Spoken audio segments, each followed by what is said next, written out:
नमस्ते। जी नमस्कार। आज बहुत उमंग और आनंद का विषय है, हर्ष का दिन है। श्री राम मंदिर का साक्षी बने हैं हम सभी, ये सबसे बड़ी हम लोगों के गर्व की बात है। भारत को आत्मनिर्भर बनाने के लिए आत्मविश्वास और आत्मबल की आवश्यकता थी, उसका शुभारंभ आज हो गया है। भारत के यशस्वी प्रधानमंत्री जी ने आज कार्यक्रम में इस बातों को रखा है और न भूतो न भविष्यति, आज जो हुआ ना पहले कभी हुआ था और ना कभी ऐसा होगा, ऐसा कुछ उम्मीद हम लोग कर सकते हैं। तो मैं आज के कार्यक्रम में जिस महानुभाव का मार्गदर्शन मिलने वाला है, आप हैं श्रीमान रविशंकर जी। अभी वर्तमान में जो दायित्व है आपके पास, centre for civilisation studies Delhi के दिल्ली निदेशक हैं। भारतीय धरोहर पत्रिका के कार्यकारी संपादक भी हैं। आप मूल निवासी झारखंड धनबाद के हैं। रसायन शास्त्र में बीएससी ऑनर्स किया, भारतीय विद्या भवन में पत्रकारिता में पोस्ट ग्रेजुएशन डिप्लोमा किया, गांधीयन थॉट में स्नातकोत्तर किया। स्वामी जगदीश्वरानंद सरस्वती के मार्गदर्शन में उनके शिष्य आचार्य परमदेव मीमांसा के क्षत्रिय में संगोपो वेद विद्यापीठ गुरुकुल में संस्कृत का भी अध्ययन किया। पिछले 18 वर्षों से पत्रकारिता कर रहे हैं। भारतीय ज्ञान विज्ञान, जिसमें आयुर्वेद, कृषि, ज्योतिष आदि शामिल है, पर पिछले 15 वर्षों से अध्ययन, शोध और लेखन कर रहे हैं। कई पुस्तकें लिखी और संपादित की है। उनकी पहली पुस्तक है राष्ट्रवादी पत्रकारिता, जो माखनलाल पत्रकारिता विश्वविद्यालय भोपाल द्वारा प्रकाशित की गई है।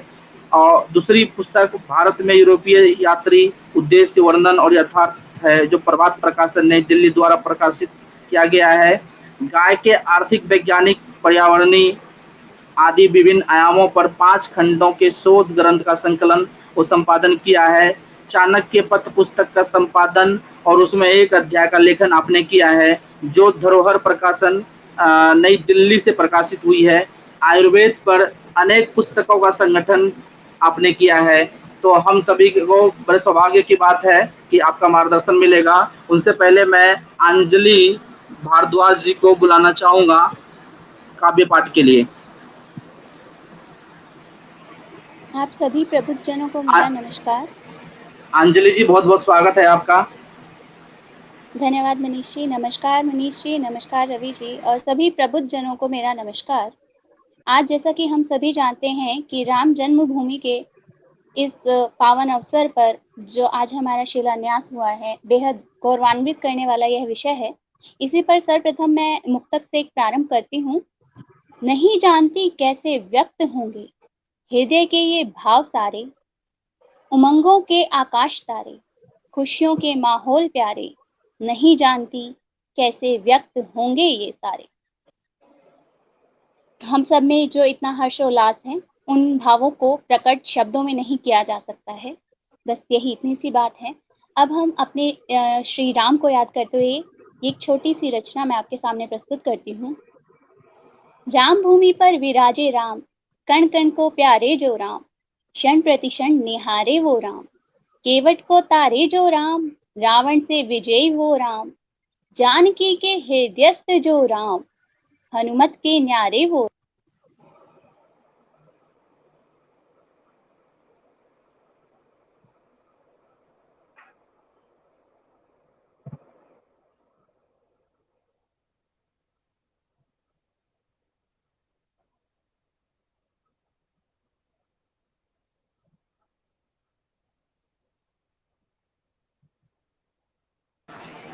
आवाज कट मुझे गई है लगता है लगता कि है। अंजलि जी कैसे अंजलि जी डिस्कनेक्ट हो नेटवर्क। गई है। तो एक हाँ। बार श्रीमान जी, आपसे निवेदन है, आप विषय शुरू प्रारंभ करें।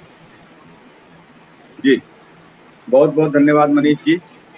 जी ये सच में बहुत ही हर्ष और गर्व का विषय है कि भारत के सनातन वैदिक धर्मी समाज के ऊपर जो एक कलंक का बहुत बड़ा टीका लगा था, उसके पुरुषार्थ के ऊपर एक बहुत बड़ा ग्रहण लगा था। हालांकि उस ग्रहण का एक आंशिक उच्छेद जो हमने 6 दिसंबर 1992 को कर दिया था, आज उसका पूर्ण निराकरण संभव हुआ है। और जैसा कि डॉक्टर हेडगेवार कहते थे याची देही याची डोला मराठी में, यानी इसी जीवन में इन्हीं आंखों से हम अपने लक्ष्य को साकार होता देख सकें। हम सब सौभाग्यशाली हैं कि हमें अपने इस जीवन में इस भव्य राम मंदिर का पुनर्निर्माण होते देखने का अवसर हमें प्राप्त हुआ है। इस गर्व के क्षण में बहुत आवश्यक है कि हम अपने महापुरुषों की उन कीर्ति पताकाओं को याद करें, उनको स्मरण करें, और हम यह स्मरण करें कि हम कितनी लंबी एक जो विरासत, जो धरोहर हमें मिली है, जो थाती हमें मिली है, लाखों करोड़ों वर्षों से जो थाती वो लेते हुए आ रहे हैं, जो वो हमें सौंपते आ रहे हैं, हम उसको स्मरण करें, उसको आगे बढ़ाने की हम प्रतिज्ञा करें। यह आज का दिन इसके लिए है। प्रसन्नता तो मनाएं, दीपक जलाएं, खुशियां मनाएं, मिठाइयां बांटें, मिठाइयां खाएं, लेकिन उसके साथ साथ हम यह स्मरण करें कि प्रभु श्री राम क्या लेकर आया है, कि प्रभु श्री राम का जो उनका जो मंदिर निर्माण का यह जो अवसर है, यह अवसर हमारे लिए क्या लेकर आया है, इस पर हमें विचार करना चाहिए। ठीक है, हम एक भव्य मंदिर तो बनाएंगे, और यह भी ठीक है कि एक लंबा संघर्ष हमने पार किया है, लेकिन यह हमें स्मरण करना होगा, यह संघर्ष का पहला पड़ाव था। हमने विजय का जो पहला कदम पार किया है। अभी ऐसी कई विजयें हमें हासिल करनी है, कई पड़ाव पार करने हैं, लक्ष्य भी दूर है, वो पूरा नहीं हुआ है। तो आज जो हम चर्चा करेंगे उसका जो मूल विषय है वह है प्रभु श्री राम का काल। हालांकि न्यायालय ने यह स्वीकार कर लिया है कि प्रभु श्री राम हुए थे और उनका जन्म हुआ था और अयोध्या उनका जन्म स्थान है, लेकिन इसके बाद भी भारत के इतिहासकार प्रभु श्री राम को एक ऐतिहासिक पुरुष मानने से इनकार करते हैं। उनके पास इसके बहुत सारे कारण हो सकते हैं, उन कारणों का निवारण हमारे पास हो सकता है, ये बहस का विषय, ये चलता रहेगा। लेकिन जो लोग ये मानते हैं कि प्रभु श्री राम हुए थे, अयोध्या में उनका जन्म हुआ था, वे भी इस बात को लेकर एक मत नहीं हो पाते हैं कि प्रभु श्री राम का जन्म हुआ था तो कब हुआ था, कितने वर्ष पहले हुआ था, किस कालखंड में हुआ था। तो आज जो एक चर्चा चलती है वह चर्चा ये है कि प्रभु श्री राम आज से लगभग 7000 ईसा पूर्व में उनका जन्म हुआ। सामान्यतः जितने लोग जो मानते हैं कि प्रभु श्री राम हुए थे और उनके काल को निकालने का प्रयास करते हैं, वो यहां तक पहुंचते हैं। उनके पास अपने तर्क हैं, उनके पास अपनी गणना की पद्धतियां हैं। जैसे एक पद्धति एस्ट्रोलॉजिकल यानी ज्योतिषीय है। वाल्मीकि रामायण में जिनमें राम जी का जीवन चरित्र वर्णित है और महर्षि वाल्मीकि ने जिसका प्रणयन किया है, उसमें प्रभु श्री राम के जन्म के समय के ज्योतिषीय गणनाएं दी हुई हैं कि जब प्रभु श्री राम का जन्म हुआ उस वक्त आकाश में क्या स्थिति थी, नक्षत्र कौन से थे, चंद्रमा कहाँ अवस्थित था, ये सारा उन्होंने दिया हुआ है। इन्होंने उसकी गणना की है और इसके लिए सॉफ्टवेयर जब बनाए गए हैं, ऐसे सॉफ्टवेयर जो ये जानकारी निकाल सकते हैं कैलकुलेशंस के द्वारा, गणनाओं के द्वारा, कि कितने काल पहले ऐसी अवस्था आकाश में निर्मित हुई होगी। और उन्होंने इसको ढूंढ कर निकाला है कि लगभग 7000 ईसा पूर्व में यह बनी होगी। इसके बाद एक और प्रमाण मिल गया, राम सेतु मिल गया। तो राम सेतु को भी, उसकी भी कुछ गणनाएं की गई। हालांकि उस एडम्स ब्रिज के बारे में कहा जाता है कि यह लगभग 8-9 लाख साल पुराना होगा, लेकिन उसके भी कई प्रक्रियाएं हैं, कई सारी चीजें चलती हैं। और एक गणना उसमें यह भी है कि 7-8 हजार साल पहले कुछ इसकी अवस्था बनी होगी या 9000 साल पहले, तो उसको भी जोड़ करके ये कहा जाता है कि देखो ये भी बना है, 9000 साल पुराना है। इसके अलावा और भी कुछ गणनाएं लोग करते हैं। वो गणनाएं हैं जैसे महाभारत है, तो महाभारत को फिर आज के जो इतिहासकार हैं, जो एकेडमिया में बैठे हैं, जो अकादमिक संस्थानों में बैठे हैं, वो महाभारत को इतिहास नहीं मानते। लेकिन जो लोग महाभारत को इतिहास मानते हैं, उन्होंने एक लगभग इतना मान लिया है कि 5138 बीसी में महाभारत हुआ। जो महाभारत को इतिहास मानते हैं वो फिर जोड़ते हैं कि महाभारत से कितना पहले रामायण हुई होगी या राम हुए होंगे। तो वो फिर पुराणों में जो वंशावलियां मिलती हैं, उन वंशावलियों को लेते हैं, क्योंकि हमारे पास जो प्रमाण है वो पुराण ही है। तो पुराणों की वंशावलियां लेते हैं और उसके आधार पे जो वो गणना करते हैं, तो उस गणना से यह निकल कर आता है कि लगभग 3000 3500 साल पीछे काल जाएगा, यानी कि वही 8,500-9,000 साल पीछे जाएगा। तो उन्होंने यह कह दिया कि जो त्रेता युग था वो लगभग 7000 बीसी में हुआ होगा। अब ये त्रेता युग क्या चीज है? क्योंकि हमारे यहाँ तो ये नहीं लिखा कि वो राम का काल जो था इतना ईसा पूर्व में था, क्योंकि जब राम हुए उस वक्त तो ईसा नाम का कोई व्यक्ति जानता ही नहीं था कोई। तो फिर ये ईसा पूर्व तो उसमें मिलेगा नहीं, उसमें क्या मिलेगा? तो पुराणों में जो गणनाएं हैं, जो रामायण बाकी ग्रंथों में जो गणनाएं हैं, भारत के इतिहास ग्रंथों में, वे गणनाएं युग गणना है। तो राम किस काल में हुए? तो हमारे यहाँ जो कहा जाता है महाभारत द्वापर के अंत में हुआ और राम त्रेता में हुए। त्रेता में भी न प्रारंभ में नहीं हुए, मध्य में नहीं हुए, अंत में हुए। तो प्रश्न उठता है कि त्रेता युग और द्वापर युग क्या है और इनकी गणनाएं कितने वर्षों का त्रेता, कितने वर्षों का द्वापर, और सारी जो कवायद है वो यहीं आकर अटक जाती है। जो मनुस्मृति में गणना दी गई है, जो गणना हमारे सूर्य सिद्धांत जैसे ज्योतिष के ग्रंथों में पाई जाती है, वह गणना हमें बताती है कि कलियुग जो अभी चल रहा है यह 4,32,000 वर्षों का है और द्वापर इसका ठीक दुगना है, 8,64,000 वर्षों का है। त्रेता इससे तिगुना है कलयुग से और द्वापर सतयुग इससे 4 गुना है। तो इस हिसाब से जोड़ें तो 8,64,000 द्वापर के बीते, उसमें 5122 वर्ष कलयुग का जोड़ लीजिए तो एक लगभग 8.25 लाख साल ये चला जाता है। और उससे भी कुछ पहले त्रेता के अंत में हुए थे तो 25-50 हजार साल पहले हुए होंगे द्वापर के शुरू होने से, तो वो जोड़ लें तो लगभग 9-9.25 लाख साल पहले राम का काल चला जाता है।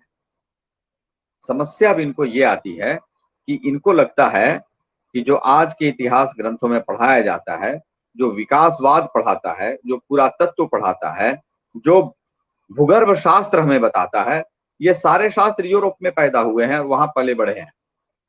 तो यूरोप का जो विज्ञान है, वह विज्ञान जो हमारे सामने में काल गणना रखता है, उसके अनुसार 15,000 साल पहले मनुष्य तो बंदर की तरह था, उसे तो चलना, लिखना, पढ़ना कुछ करना आता ही नहीं था। तो यदि 15,000 साल पहले मनुष्य एक ऐसी अवस्था में था जिस अवस्था में ना उसको लिखना आता है, ना पढ़ना आता है, ना कपड़े बनाना आता है, ना घर बनाना आता है, वो जंगलों में किसी प्रकार रहता है और वहीं पर कुछ चूहे, छछूंदर, बिल्ली, खरगोश मार के खा लेता है और किसी तरह अपना जीवन गुजार रहा है, तो उस समय में रामायण जैसी घटना घट कैसे सकती है? ये तो असंभव है, ये तो हो ही नहीं सकता। तो फिर इसका मतलब यह है कि रामायण को 15,000 साल से नीचे लाना पड़ेगा।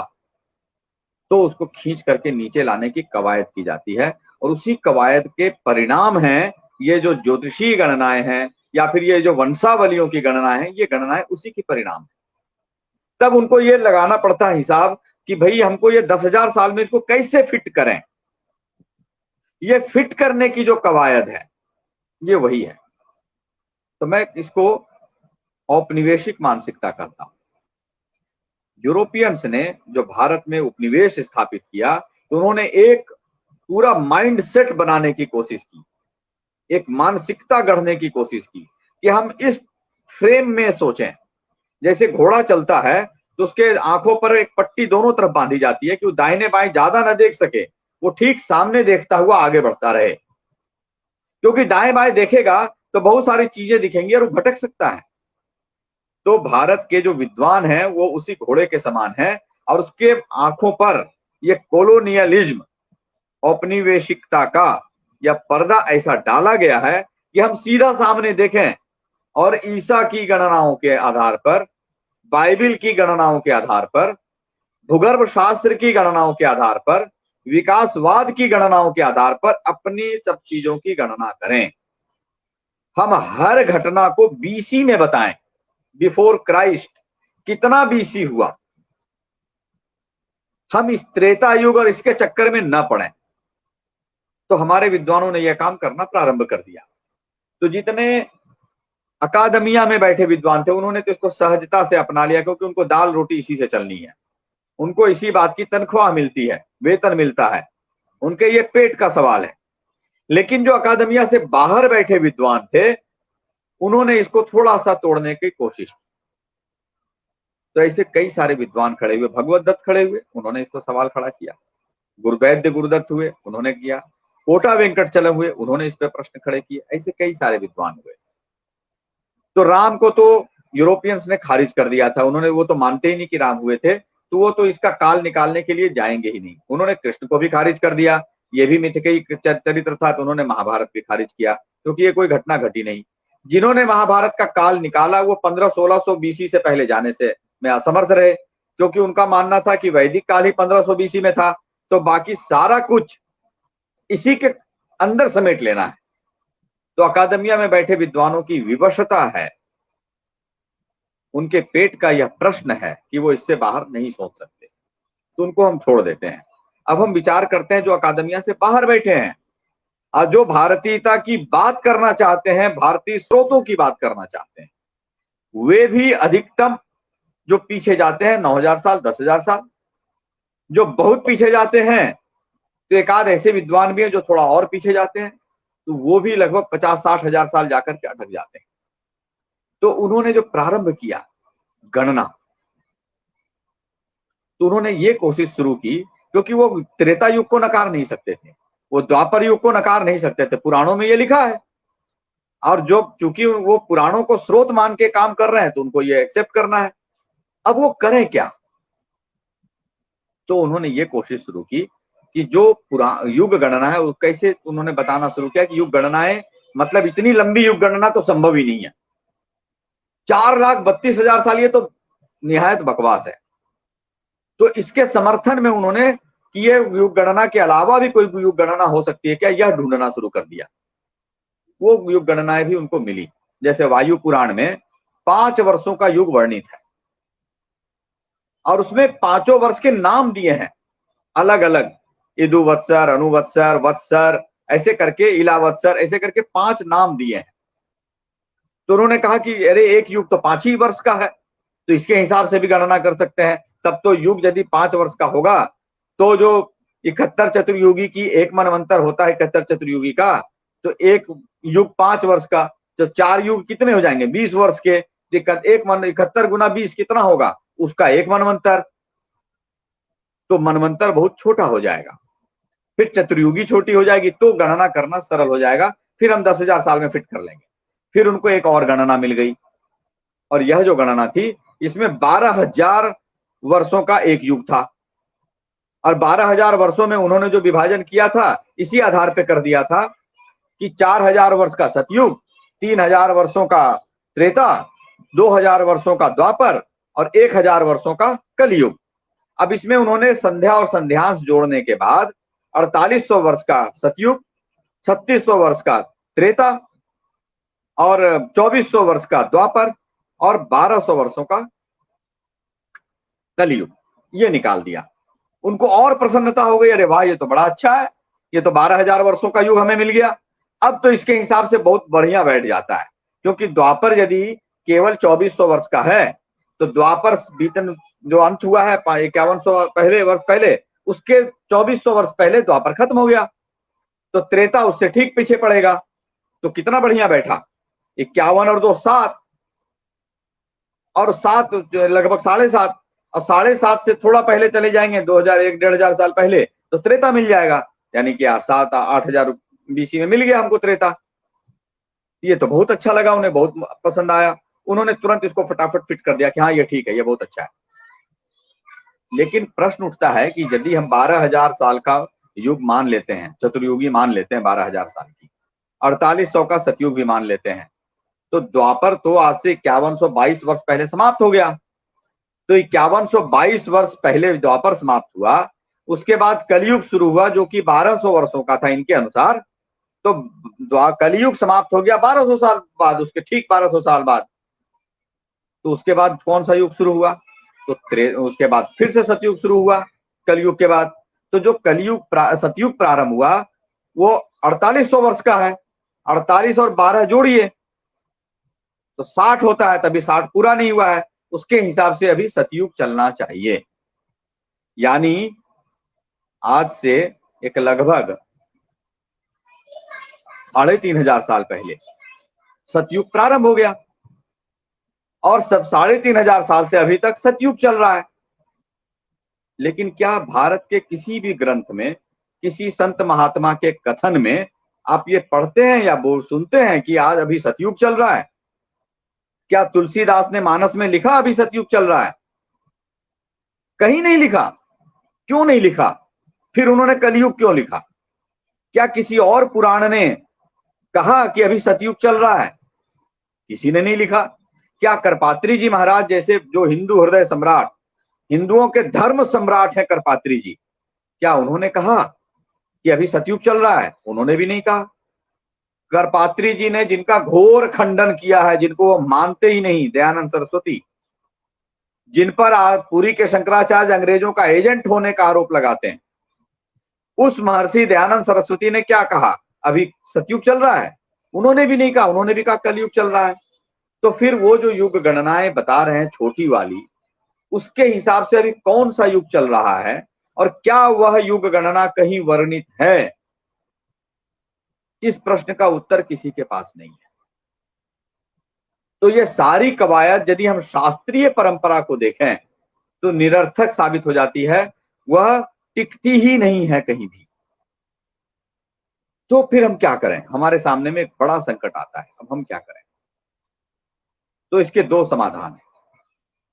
पहला समाधान यह है कि आप इस छोटी छोटी जो युग गणनाएं की हैं उनको आप छोड़िए, क्योंकि वायु पुराण को ही आप पढ़ेंगे तो आप देखेंगे जो 5 वर्ष का उन्होंने युग गणना की है, वो जो 5 वर्ष हैं, वत्सर, इदुवत्सर, अनुवत्सर, ये जो वत्सर हैं अलग अलग 5, इला वत्सर, ये साल नहीं है मनुष्य के जीवन के, ये काल के अलग अलग स्टेजेज हैं, वो अलग अलग परिमाण हैं। जैसे उन्होंने पक्ष को 1 वत्सर कहा, ऋतु को 1 वत्सर कहा, पूरे वर्ष को 1 संवत्सर कहा। ये विभाग हैं, गणना करने के प्रकार हैं। तो इन 5 प्रकारों को एक समुच्चय बनाए। युग मतलब वहां पर समुच्चय है, युग मतलब ये कलयुग सतयुग त्रेता नहीं है, वह एक समुच्चय, एक सेट है, certain set of division of time. Time को अलग अलग प्रकार से देखने नापने का जो उन्होंने मानक बनाए, उनका एक सेट को उन्होंने एक युग कहा। युग कई अर्थों में आता है, तो वहां ये युग का अर्थ दूसरा है। वहां युग जो है काल की लंबाई नहीं नाप रहा है, वो काल की चौड़ाई नाप रहा है। मतलब कितने प्रकार का काल होगा वो नाप रहा है, कैसे हम काल को देखेंगे वो बता रहा है। इसी प्रकार जो 12,000 वर्ष का युग है आप देखेंगे तो उसमें भी वही बात है, वो दैवी युग की बात कर रहा है। तो उसको आपको गुणा करना पड़ेगा 360 से, और फिर आप वही पहुंच जाएंगे जो असली युग है, जो जिस युग को मनुस्मृति कह रही है, जिस युग को सूर्य सिद्धांत कह रहा है। प्रश्न उठता है कि आखिरकार बाधा क्या है? यदि मत्स्य पुराण यह कह रहा है कि 24वें त्रेता में, वैवस्वत मनु के 24वें त्रेता में प्रभु श्री राम का जन्म हुआ, यह मत्स्य पुराण कह रहा है, तो हमें इसे मानने में क्या समस्या होती है? 24वां त्रेता, अभी चल रहा 28वां कलयुग, यानी कि 28वें चतुर्युगी की द्वापर बीत चुके, बीत चुका, त्रेता बीत चुका, सतयुग बीत चुका, ये जोड़ लीजिए।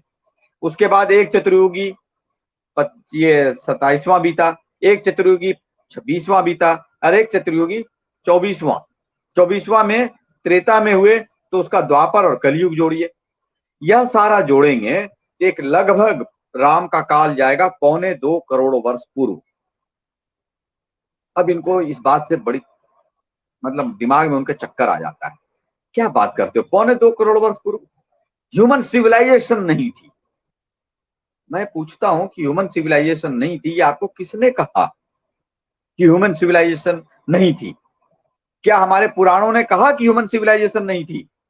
क्योंकि हमारे पुराण कह रहे हैं कि आज से 1,96,8,53,122 वर्ष पहले मनुष्य सृष्टि हुई और पहला जो उसका प्रमुख माना जाएगा, जो हमारी पहले प्रथम पुरुष हुए, कई सारे हुए, बहुत सारे हुए, लेकिन जिनसे हम उनको अभिव्यक्त करते हैं स्वयंभू मनु, उस मनवंतर का जो प्रारंभ माना जाता है, जो प्रारंभ पुरुष माने जाते हैं, मनु, स्वयंभू मनु को कहते हैं।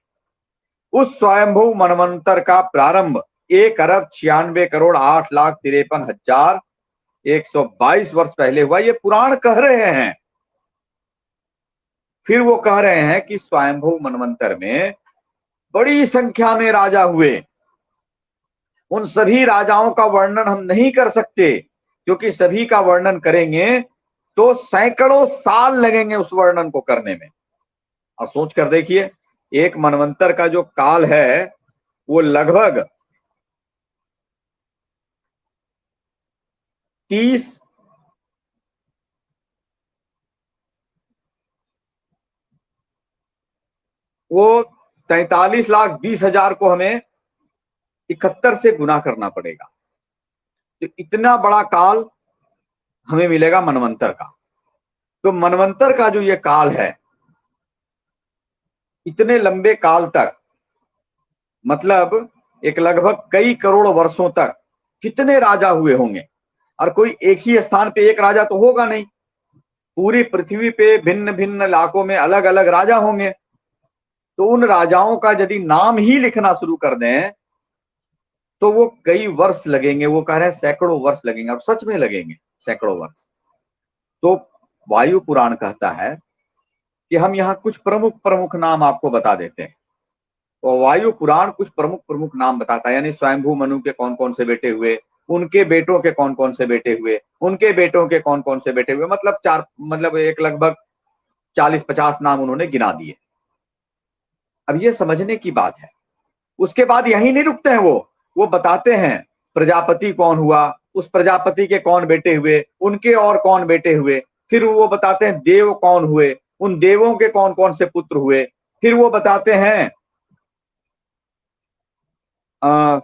ऋषि कौन हुए, प्रमुख ऋषियों के नाम देते हैं। फिर ये बताते हैं कि इनमें सप्तर्षि कौन थे। फिर वो ये बताते हैं इन सप्तर्षियों के पुत्र कौन कौन हुए, अलग अलग ऋषियों के पुत्र कौन कौन से हुए। एक लंबी सृष्टि रचना स्वयंभू मनु के काल का वो बताते हैं।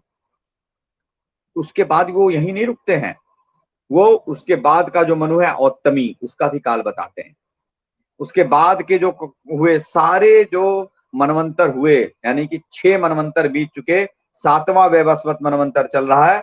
हर एक मनवंतर के प्रारंभ के, यानी मनु का नाम, प्रजापति का नाम, सप्तर्षियों के नाम, उस वक्त का इंद्र कौन हुआ उसका नाम, और जो उस वक्त जो देवता हुए उन देवताओं को किस श्रेणी में रखा गया उस श्रेणी का नाम, देवता कौन कौन हुए उनका नाम, उन देवताओं के कौन कौन से संतानें हुई उनका नाम, उनके वंश जो चले, ये सारे हर एक मनवंतर का उन्होंने सुरक्षित रखा है। यह सारे नाम आपको वायु पुराण में मिल जाएंगे, मत्स्य पुराण में मिल जाएंगे, ब्रह्मांड पुराण में मिल जाएंगे, विष्णु पुराण में मिल जाएंगे। ये सारे नाम हैं। तो हम उन नामों को खारिज करने का आधार क्या है? इसका एक आधार है, मैं आज 20-25 मिनट और बोलूंगा, तो मैं इसको खारिज करने का जो ये कारण इनके पास है, उस कारण को थोड़ा सा तोड़ देता हूं, ताकि हमें ये विश्वास हो जाए कि जो हमारे पुराण बता रहे हैं वो सही बता रहे हैं, वो गलत नहीं बता रहे हैं, उनकी गणना में दोष नहीं है। दोष है तो हमारी दृष्टि में है, जो शॉर्ट हो गई है, जो कुछ नजदीक तक ही देख पा रही है, दूर तक देखने की जो हमारी दृष्टि थी वह समाप्त हुई है, और उसको हमने ही समाप्त किया है। जैसे आज ये मुझे चश्मा लग गया है, ये चश्मा मैं हटा दूं तो सामने के अक्षर मुझे धुंधले दिखते हैं, ज्यादा दूर का देखने में दिक्कत होती है, लेकिन इसको पहनने से मुझे ये साफ दिखने लगता है। तो ये जो दोष है ये मेरी अपनी दृष्टि का है, ये जो सामने दुनिया जो चीजें रखी है उनका दोष नहीं है। ठीक इसी प्रकार गणना में दोष नहीं है, दोष हमारा है। तो वो दोष क्या है, वो अब उस पर हम चलते हैं।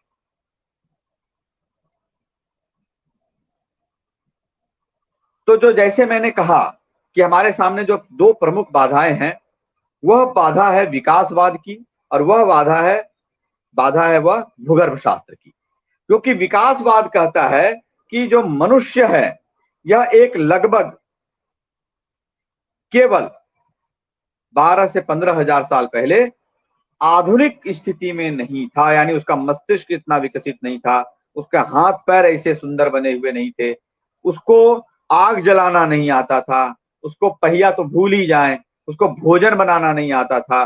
तो वह एक ऐसी अवस्था में रह रहा था जिसको बंदर वाली अवस्था कहते हैं, उसको ये होमो सैपियंस कहते हैं। होमो सैपियंस से पहले की अवस्था और भयानक थी, उनको तो बिल्कुल ही बंदर की अवस्था थी, होमो इरेक्टस, उसके पहले निएंडरथल्स, उसके पहले और है कई सारे होमो होमो होमो इन्होंने बना रखे हैं, ढेर सारे बना रखे हैं। यानी कि लाख साल पहले तो मनुष्य बिल्कुल ही बंदर था, चिंपैंजी ही था। भूगर्भ शास्त्र हमें यह बताता है कि यह जो पृथ्वी है इसकी जो अवस्थाएं हैं, तो जीवन की अवस्था सब जगह नहीं थी इनके हिसाब से, भूगर्भ शास्त्र के हिसाब से। और उन्होंने अलग अलग जोन्स में, एराज में, इयॉन्स में पूरे ये को टाइम फ्रेम को बांट रखा है।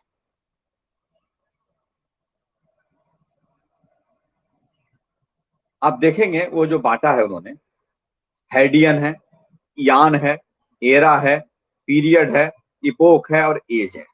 ये आप आराम से पढ़ सकते हैं ज्योग्राफी की, जियोलॉजी की और ज्योग्राफी की किसी भी किताब में, और इसको आप सर्च कर सकते हैं गूगल पर।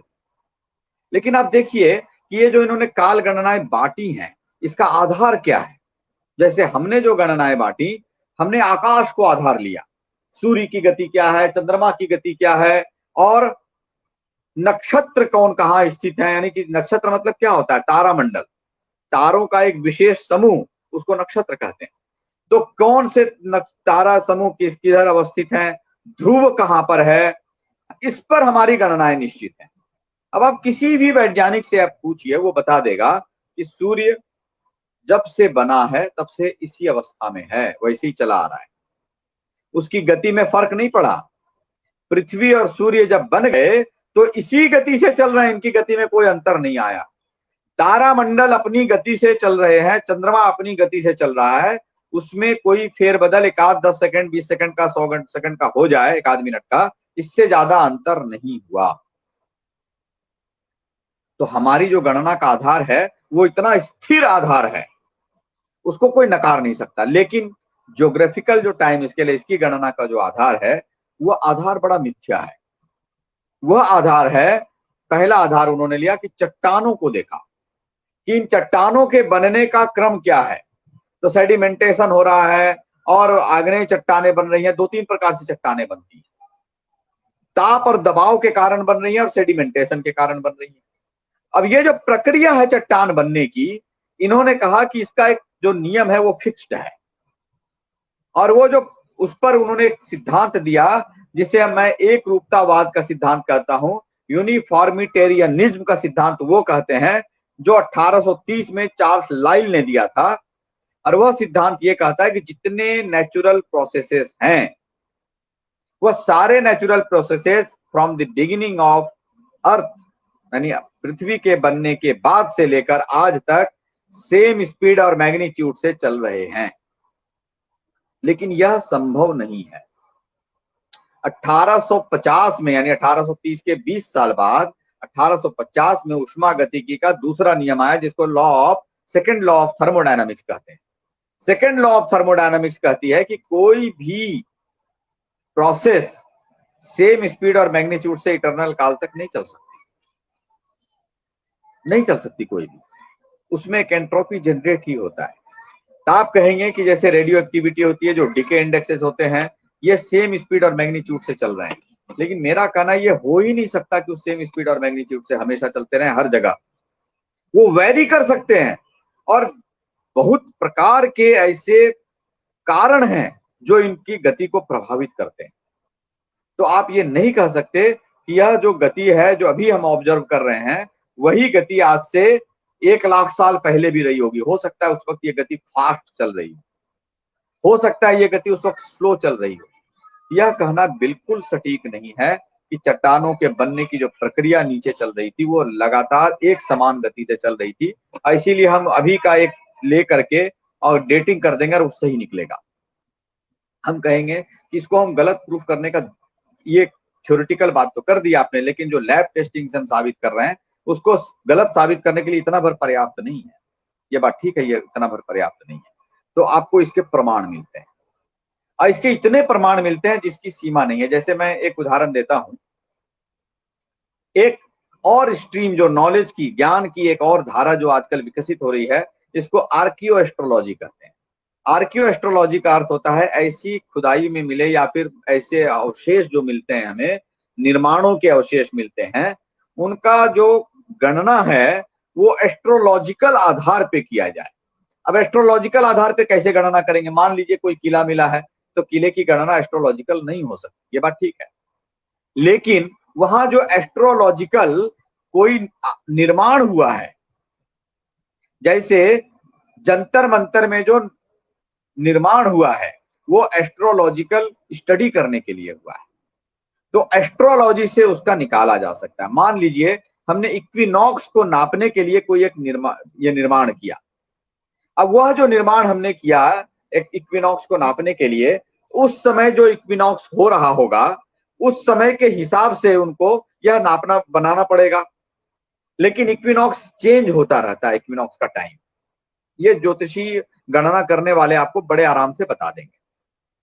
तो आप देखिए, इससे वो निकालते हैं, गणना कर लेते हैं कि इतना समय पहले इक्विनॉक्स कब कहाँ हो रहा होगा, और ये जो अभी नाप रहे हैं इसमें कितना वेरिएशन आ गया है, और उससे वो गणना करते हैं और उससे वो निकालते हैं, और वो बहुत सटीक निकलता है, वो गलत नहीं है। तो मैं एक बोलीविया का उदाहरण दूंगा। बोलीविया जो है वो अमेरिका में है, साउथ अमेरिका में। मैं बोलीविया का उदाहरण दो कारणों से दे रहा हूं। एक तो भारत में नहीं है, तो कोई संघ वाला उसमें कोई दक्षिणपंथी उसमें बदमाशी नहीं कर सकता। दूसरा, उसकी पूरी स्टडी यूरोपियंस ने ही की, एस्ट्रोलॉजिकल स्टडी भी यूरोपियंस ने ही की, और उसके बाद जो उसको जांचने के लिए कमेटी बनी उसमें एक आध एशियन भी थे, यानी चाइना के एक दो लोग थे, और उन्होंने भी जो उस पर काम किया, जर्मन्स थे और बाकी लोग थे। तो वह जगह है बोलीविया में टियानाको, टिया हुआ नाको भी कहते हैं, और उन्होंने एक सूर्य द्वार वहां पाया, सन गेट कहते हैं। और मैं चूंकि फेसबुक लाइव है इसमें दिखला नहीं सकता, नहीं तो मैं आपको उसका चित्र दिखलाता, लेकिन आप सन गेट टियानाको बोलीविया टाइप कीजिए गूगल में, वो आपको गेट मिल जाएगा, आप उसको देखिए। वह एक एस्ट्रोलॉजिकल साइन वाला निर्माण है, और उससे कई सारी एस्ट्रोलॉजिकल गणनाएं की जा सकती हैं। तो उन्होंने जब उसका आर्कियोलॉजिकल स्टडी किया, और कार्बन डेटिंग और रेडियो डेटिंग और कई प्रकार के डेटिंग के अलग अलग प्रकार हैं, जिनके सबके नाम मैं यहाँ नहीं दे रहा हूँ। जैसे उसमें एक है जिरकन फिशन ट्रैक डेटिंग, ठीक है, जिसमें ज्वालामुखी जो परत होते हैं उसका एक टेफ्रा हाइड्रेशन डेटिंग होती है, प्रोसेस होता है, और एक स्टैंडर्ड स्ट्रेटिग्राफिक एनालिसिस की जाती है। ये जो अलग अलग प्रकार के डेटिंग के जो नए नए साइंटिफिक मेथड्स हैं, वह जो मेथड्स हैं उससे जो उन्होंने काल गणना की उस सन गेट की,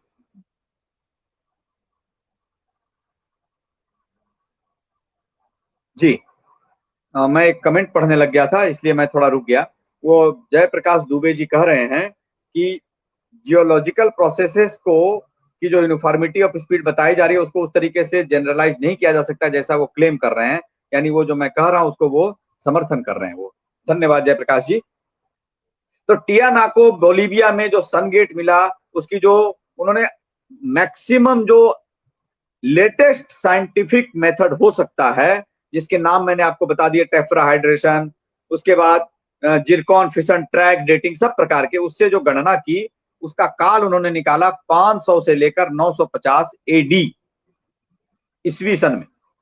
लेकिन अब मैं जब उसकी उन्होंने गणना की, एस्ट्रोलॉजिकल गणना की, एस्ट्रोलॉजिकल गणना लगभग उसे 18,000 बीसी से लेकर 40,000 बीसी तक के काल में ले गया।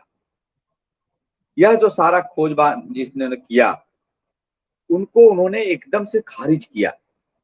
उन्होंने जीवन के 25-30 साल लगाए उसकी गणना करने में, बहुत मेहनत की, और उसके बाद उन्होंने उस पर जो गणना निकाली उसकी जांच करवाई, विशेषज्ञों की टीम बैठवाई। उस पर आपको रिसर्च पेपर्स मिल जाएंगे, आप गूगल पे सर्च करेंगे मिल जाएंगे। अब टियानाको बोलिविया एस्ट्रो आर्कियोलॉजी आप सर्च कीजिए, आपको मिल जाएगा। पोनांस्की नाम का जर्मन अध्येता था, और उन्होंने इसको प्रूव किया कि मिनिमम यह 17,000 वर्ष पुराना है। समस्या यह थी कि 17,000 साल पहले दक्षिण अमेरिका में ऐसा उन्नत मानव समुदाय ये मानते ही नहीं है जो इतना सुंदर सन गेट बना सकता है। ये हो ही नहीं सकता, एग्जिस्ट नहीं कर सकता आर्कियोलॉजिकली। तो उन्होंने उसको खारिज कर दिया। वहां की हिस्ट्री में ये पढ़ा नहीं जाता। दूसरा प्रमाण देखिए, गुजरात के खंभात की खाड़ी में, अपने भारतवर्ष के गुजरात के खंभात की खाड़ी में उन्होंने सैटेलाइट से कुछ स्टडी की। उन्होंने स्टडी करने का उनका कारण दूसरा था, वो किसी और कारण से कर रहे थे। लेकिन जब स्टडी की तो उनको एक चीज ध्यान में आया कि अंदर कुछ उनको लगा स्ट्रक्चर्स हैं। तो उन्होंने उसकी और सघन जांच की तो पता चला जो स्ट्रक्चर्स हैं वो एक नगरीय सभ्यता के हैं। पूरा शहर बसा हुआ था। अब वह जो शहर बसा हुआ था उसकी उन्होंने डेटिंग करने का प्रयास किया, तो वह जो डेटिंग गई एक लगभग 32,000 वर्ष प्राचीन चली गई। अब आप सोचिए, भारत में 32,000 साल पुराना मिल रहा है, दक्षिण अफ्रीका में 17,000 साल पुराना मिल रहा है, और भी पुराना मिल रहा है। झारखंड में ऐसे मेगालिथिक साइट्स हैं, और सुभाषिस दास हैं जिन्होंने इस पर काम किया है। उन्होंने उसकी जो एस्ट्रोलॉजिकल डेटिंग की है वह डेटिंग भी 4000 बीसी जाती है, यानी 6,000 साल पहले। हड़प्पा का तो हमें आज मिल गया।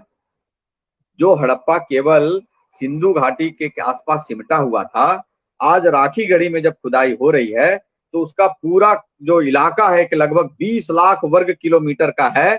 ऐसा उसकी खुदाई करने वाले जो प्रमुख हैं, वीएस शिंदे आर्कियोलॉजिस्ट हैं, वो बता रहे हैं। उसके बाद जो वो डेटिंग कर रहे हैं वह 9,000 साल से लेकर 11,000 बीसी में जा रहा है, आर्कियोलॉजिकल डेटिंग। और राखीगढ़ी ये आपको हरियाणा और उत्तर प्रदेश में आ गया, बागपत में आ गया, इस इलाके में आ गए। और ये पूरा 20 लाख वर्ग किलोमीटर का इलाका, वो कह रहे हैं 11,000 बीसी में एक सुसभ्य, एक राष्ट्र की कल्पना वाला एक मानव समुदाय था। एक राष्ट्र की कल्पना वाला, अनेक राज्यों वाला।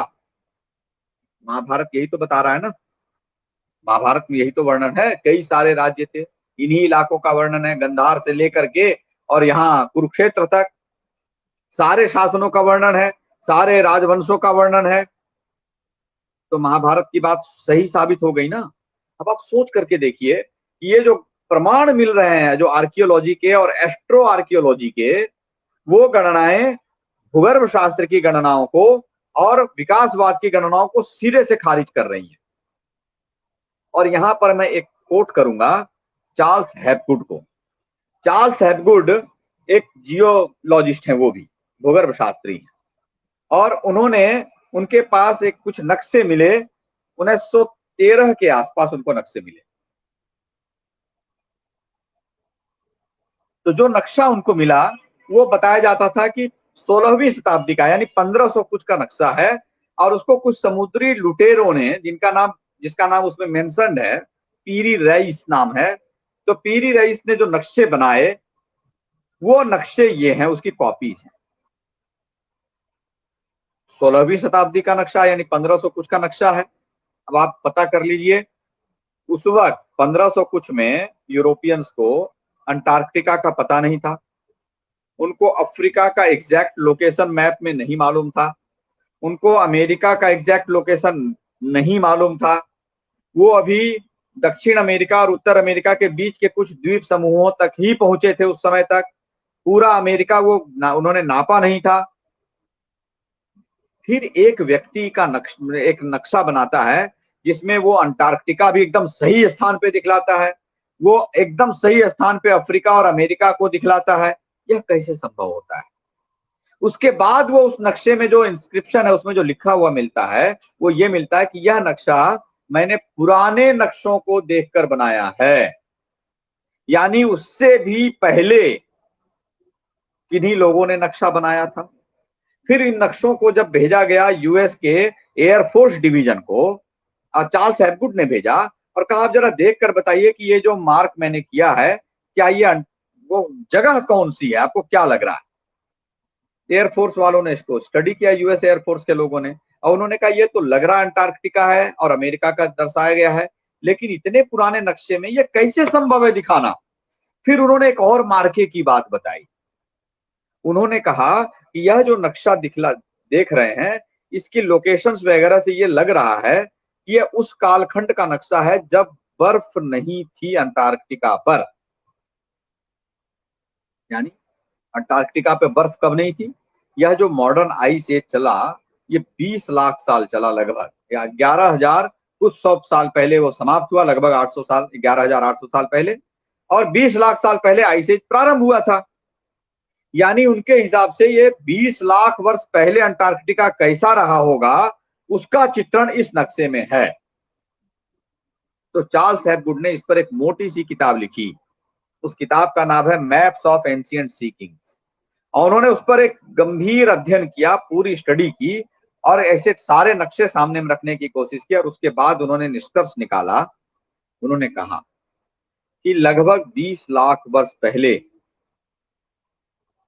यानी आइस एज से पहले, एक विकसित, कम से कम 18वीं शताब्दी में जैसी मानव सभ्यता थी, उतनी विकसित मानव सभ्यता 20 लाख वर्ष पहले भी अवश्य रही होगी। फिर वो कहते हैं कि ऐसी मानव सभ्यता पूरे, या तो पूरे विश्व में रही होगी, या फिर यदि वो किसी एक स्थान पे होगी लेकिन उसका विश्व में संचार रहा होगा, यह पक्का है। उसके बाद वो और महत्वपूर्ण बात कहते हैं, वो कहते हैं कि ये जो हमने एजेज बना रखे हैं, palaeolithic age, neolithic age, copper age, उसके ब्रास एज, ब्रॉन्ज एज, उसके बाद आयरन एज, ये सारे एजेज को डिस्कार्ड कर दीजिए, ये सब व्यर्थ हैं। ये एजेज दुनिया में हमेशा विद्यमान रहते हैं। भारत, दुनिया के कई कोनों में बहुत सारे लोग ऐसे हैं जो आज भी नियोलिथिक एज में जी रहे हैं, पैलियोलिथिक एज में जी रहे हैं, वो आज भी जी रहे हैं। उनके पास आज भी आधुनिक कोई अनुसंधान नहीं पहुंचा है। और दूसरी तरफ बहुत विकसित मानव सभ्यता उनके साथ एग्जिस्ट कर रही है, जी रहे हैं हम। तो एकदम कंट्रास्ट, दो सिविलाइजेशन जब आज हो सकती हैं तो 20 लाख वर्ष पहले भी हो सकती हैं।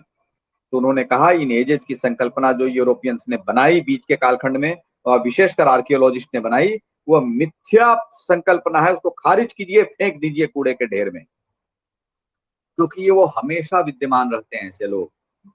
जैसे अंडमान में जावरा जनजाति है, उसको तो कुछ नहीं पता, वो उसी अवस्था में रह रहे हैं, पैलियोलिथिक एज की अवस्था में। अफ्रीका के ये हैं, अफ्रीका में बहुत सारी जनजातियां हैं। ऑस्ट्रेलिया के बुशमैन, अमेरिका के बुशमैन हैं, ऑस्ट्रेलिया की जनजातियां हैं, वो उसी अवस्था में रह रही हैं। तो आज से 20,000 साल पहले कोई यदि खुदाई होगी और उसमें उनकी खोपड़ी निकल आएगी, तो 20,000 साल बाद के लोग क्या कहेंगे कि 20,000 साल पहले मानव सभ्यता थी ही नहीं, ये जो जावरा जनजाति की अविकसित खोपड़ी मिली है यही मानव रहा करता था। यह संभव नहीं है, यह तो गलत हो जाएगा ना। ऐसी ही गलती आज भी की जा रही है। तो मानव इतिहास अति प्राचीन है। चार्ल्स हैपगुड जैसे लोग 20 लाख साल पहले तक सोचने लग गए हैं। बहुत जल्दी, बहुत समय नहीं लगने वाला है जब यूरोप को यह कहना पड़ेगा कि नहीं नहीं, लाखों करोड़ों वर्ष पहले भी मानव सभ्यता थी, उनको मानना पड़ेगा। तो जो ये 5 वर्ष का युग और 12,000 साल का युग, ये गणना करने में जो उलझे हुए हैं, और 7,000 साल, 8,000, 10,000 साल में पूरे मानव भारत के इतिहास को समेटने में उलझे हुए हैं, वो ये लोग उस समय क्या करेंगे? फिर वो कहां से ढूंढ के निकालेंगे? और अभी जो उन्होंने खारिज किया है फिर उसको कैसे मानेंगे? तो मेरा क्या कहना है, हम एक पलड़े में रहें। यदि हम भारतीय स्रोतों को स्वीकार करते हैं तो पुराणों की युग गणना को हमें स्वीकार करना चाहिए जो सर्वमान्य है। और बाकी ये जो छोटी गणनाएं दी है ना, वो छोटी गणनाएं उनके अलग साइंटिफिक महत्व हैं, उनके वैज्ञानिक महत्व हैं। जो 5 वर्ष का युग है वो दूसरी चीज, वो विज्ञान है, वो गणित नहीं है, मैथमेटिक्स नहीं है, वो साइंस है, वो टाइम का साइंस बता रहा है। ऐसे ये जो 12,000 साल का युग बता रहे हैं ना, उसके पीछे साइंस है, वो केवल गणना नहीं है, लेकिन यह गणना है ऐतिहासिक। और इसीलिए हम संकल्प पाठ में याद करते आते हैं इस युग गणना को, और हम कहते हैं उसमें वैवस्वते मनवंतरे अष्टाविंशति तमे कली युगे कली प्रथम चरणे। ये कली का पहला चरण चल रहा है। 4,32,000 वर्षों में से केवल 5122 वर्ष बीते हैं। तो यह जो काल गणना देखेंगे तो भगवान श्री राम का काल लगभग 2.25 करोड़ साल पहले जाएगा। और आप देखिए स्वामी करपात्री जी महाराज ने जो पुस्तक लिखी है रामायण मीमांसा, रामायण और महाभारत दोनों की मीमांसा की है, उसमें बड़ी बहुत अद्भुत पुस्तक है। उसमें उन्होंने इतने अच्छे ढंग से इसको समझाया है। हम अपने ही धर्म सम्राटों की बात नहीं मानते हैं और हम उसके बाद बहुत राष्ट्रवादी भी बनते हैं। ये दोनों चीजें कैसे चलेंगी? तो अपने स्रोतों को जब हम स्वीकार करते हैं तो हमें अपने स्रोतों के विज्ञान पे भरोसा होना चाहिए। और जितना प्रश्न, जितनी क्रिटिकल दृष्टि हम इस पर रखते हैं अपने शास्त्रों पे, उतनी ही क्रिटिकल दृष्टि और उतने ही प्रश्न हम इन विदेशियों के, यूरोप के विज्ञान पे खड़े करें। मैं बताता हूं, पूरे विश्वास के साथ बता रहा हूं, वो टिकेंगे नहीं, वो गिर जाएंगे, खारिज हो जाएंगे, गलत साबित हो जाएंगे। होना प्रारंभ हो गया है मुझे लगता है आज के लिए, क्योंकि इसके पीछे बहुत सारी बातें हैं जो एक दिन में समझाई नहीं जा सकती, वो पढ़ाने का विषय है। पुरातत्व का जो इतिहास है, पुरातत्व की जो अवैज्ञानिकता है, इन सब चीजों पर एक अलग पृथक चर्चा का विषय है। राम जी को लेकर आज जो उनका प्रभु श्री राम का मंदिर हम लोग बनाना प्रारंभ किया है हम लोगों ने, उनको हम स्मरण करते हुए उनके इस लंबे कालखंड को भी स्मरण करें और यह स्मरण करें कि हमारा इतना लंबा प्राचीन इतिहास है, उस गौरवमय धरोहर के हम वारिस हैं। बहुत बहुत धन्यवाद। आज के लिए इतना ही काफी है। सभी को नमस्कार। जी मनीष जी।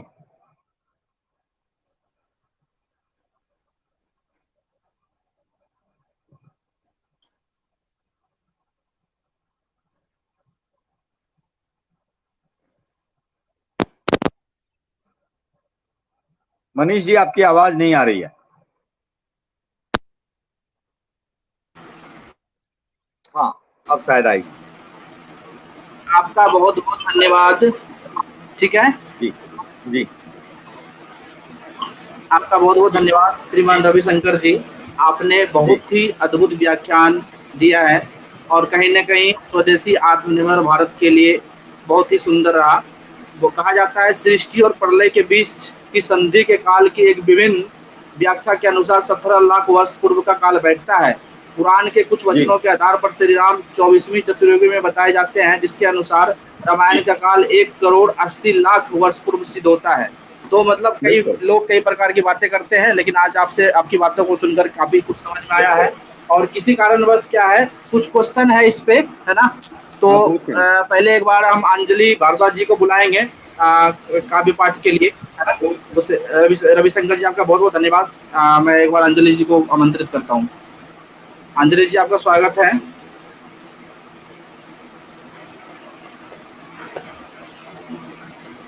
आपका आवाज नहीं आ रहा है।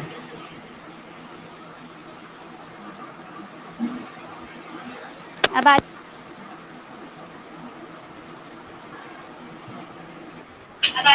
हाँ ठीक है बोलिए।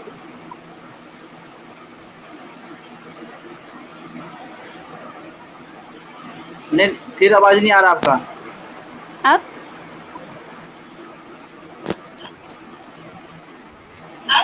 सही? अब ठीक है, बोलिए बोलिए। जी जी जी हाँ ठीक है, बोलिए नमस्कार। बोलिए।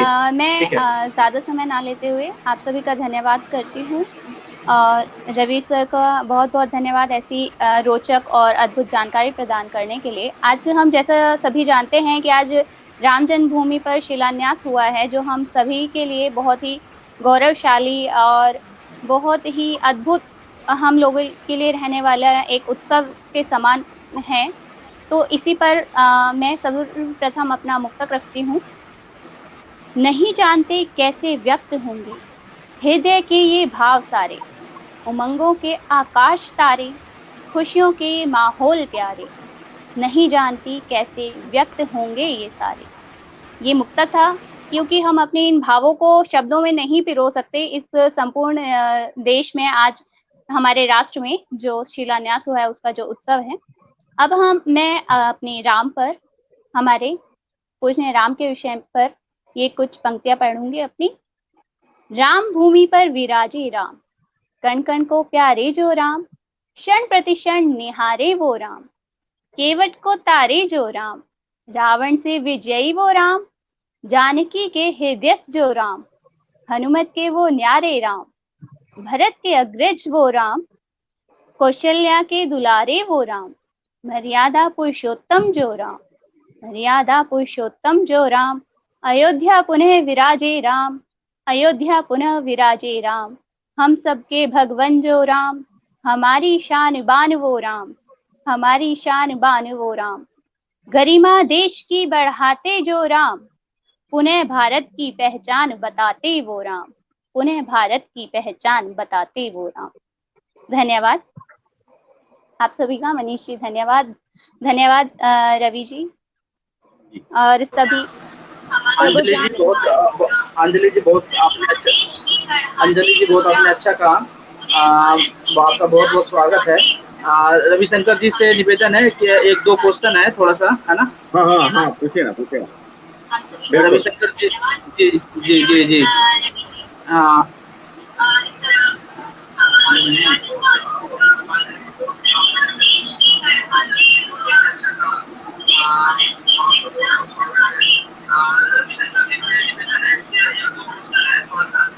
एक है automobile how to connect with Vedic science, आपके स्क्रीन पे है।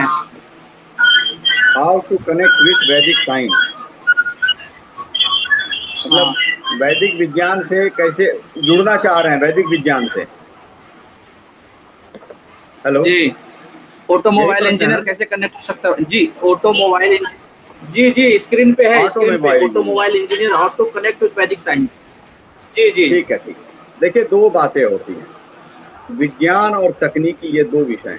ऑटोमोबाइल या कोई भी इंजीनियरिंग जो है वो तकनीकी का विषय है, उसमें विज्ञान का पार्ट कम है। इसीलिए आप देखते होंगे एक बिल्कुल अनपढ़ सा मैकेनिक भी, बिल्कुल साइंस नहीं जानते हुए भी, वह उसको जोड़ लेता है, बना देता है, उसको हर एक चीज मालूम है। तो टेक्नोलॉजी इज डिफरेंट और साइंस इज डिफरेंट। तो आप देखेंगे जितने वैज्ञानिक अनुसंधान करने वाले लोग हैं वेस्ट में भी, यूरोप में भी, वो टेक्नोलॉजी नहीं बनाते, उन्होंने साइंस के सिद्धांत वो बता देते हैं, उसके आधार पे तकनीकी कोई और डेवलप करता है। तो यदि आपको वैदिक साइंस से जुड़ना है एज एन इंजीनियर, यानी एज एन टेक्नीशियन, एक तकनीकी व्यक्ति होने के कारण से, तो आपको क्या करना पड़ेगा?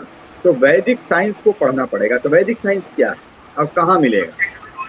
तो वैदिक साइंस, देखिए, प्रकृति को, साइंस क्या है?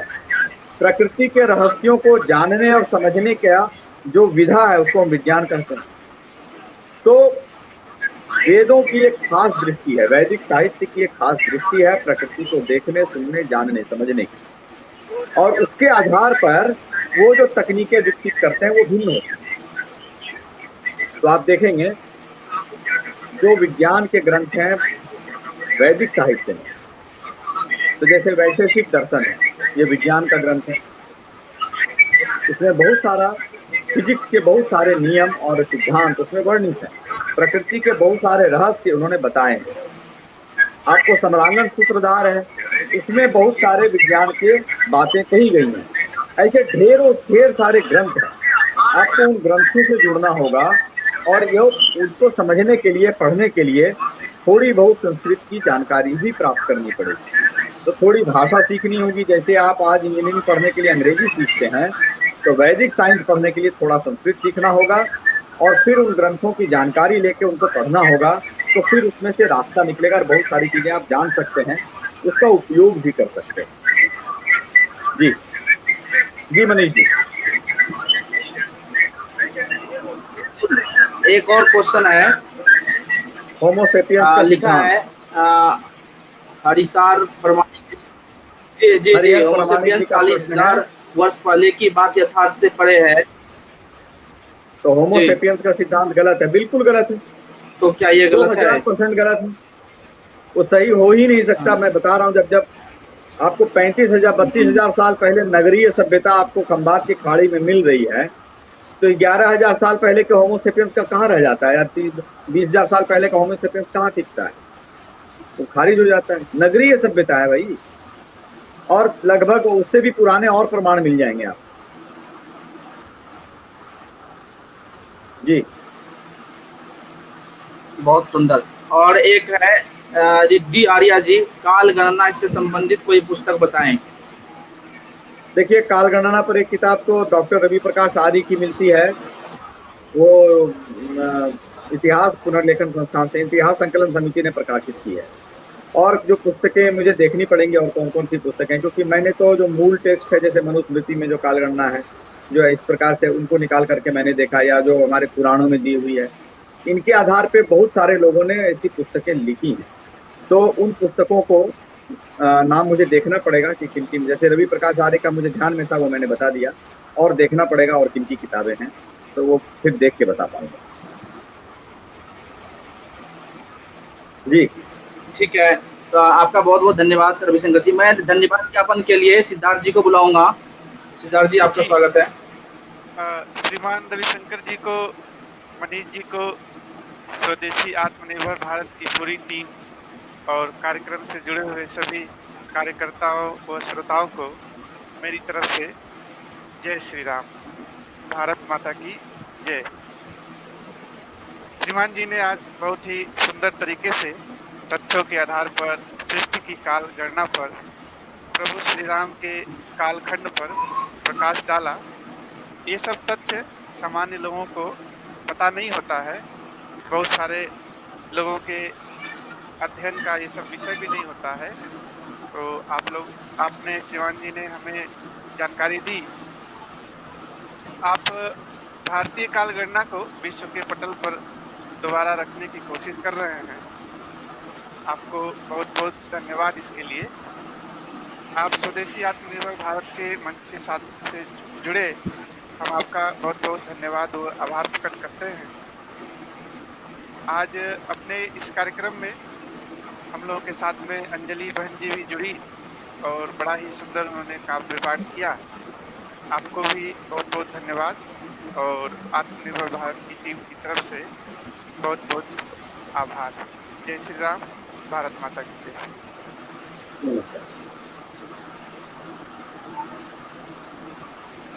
आप सभी का स्वागत है, धन्यवाद, नमस्ते, जय श्री राम। आज दीपक जलाएं और दिवाली मनाएं। सभी लोग दीपक जलाएं अपने घरों में। जय स्वदेशी, जय श्री राम। भारत माता की जय। जय स्वदेशी, जय श्री राम। जय श्री राम। आप सभी का स्वागत है कार्यक्रम में जिस भी माध्यम से जो भी बंधु जुड़े हुए हैं, आप सभी का स्वागत है स्वदेशी आत्मनिर्भर भारत के पूरे टीम की ओर से। नमस्ते।